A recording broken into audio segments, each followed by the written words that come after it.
vikundi hivi vikipata fedha, ziko changamoto zinaibuka, na mimi niziseme chache.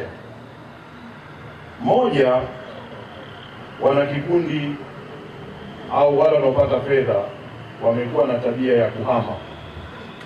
Sasa ni kwa makusudi au inatokea, lakini kuna kuhama. Mtu umepewa fedha alafu ghafla unahama, inakuwa hatufanyi sawa. Lakini la pili, tunaona watu wakipata hizi fedha wanaanza kuzitumia kwa mambo mengine. Umepewa fedha tayari zinaanza shughuli zingine tena. Imetokea harusi, unataka ukachangie, imetokea hiki. Tumia fedha hizo ambazo unataka kufanya mambo ya nje ya utaratibu wa mradi.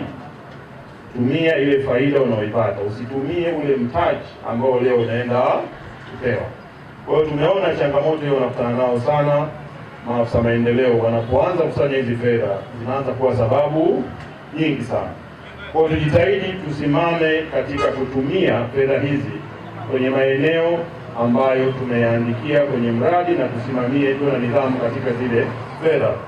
Lakini tumeona kwamba kuna wengine wanaamini kwamba fedha hizi ni zawadi, yaani amepewa, anaona hizi fedha hizi ni kama vile hazina mwenyewe.